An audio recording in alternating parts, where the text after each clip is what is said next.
You've probably seen it by now, the viral video sweeping the internet of a mob of MAGA hat-wearing high school students surrounding a Native American chanting and drumming in the nation's capital at the Indigenous Peoples March.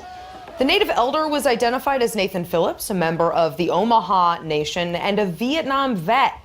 He and others were harassed and taunted by students from Covington Catholic High School, a private all-boys school in Kentucky, who, according to the school's Facebook page, were in D.C. attending the March for Life. As the students clashed with another group, Phillips walked between them in an attempt to defuse the situation.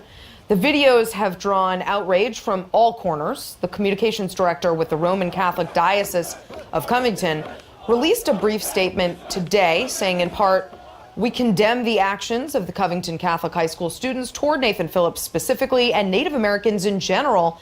The matter is being investigated and we will take the appropriate action up to and including expulsion."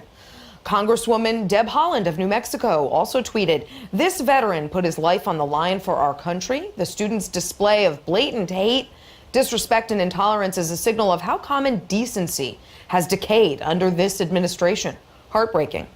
And my CNN colleague Kirsten Powers tweeted at the school's superintendent, "What are you going to do about this, Superintendent Mike Kleins? This is absolutely contrary to Catholic teaching, and you know it.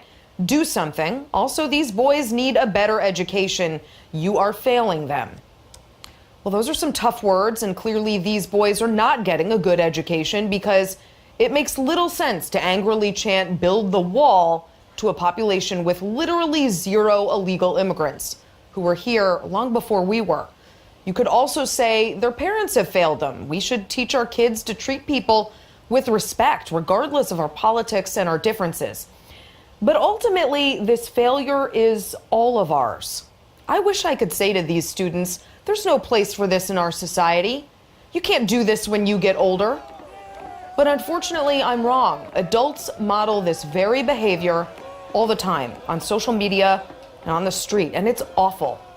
So what I would say to these kids is, don't be like us. Be better. I'm sorry that you see a president who talks gleefully about knocking people out and body slamming reporters. I'm sorry you see your elected officials inciting citizens to harass public officials at their homes and in restaurants. I'm sorry you see bigotry not only being tolerated, but being boasted about. I'm sorry you live at a time when going viral is more rewarded than being moral. This is our fault. But you don't have to repeat our mistakes. Please don't.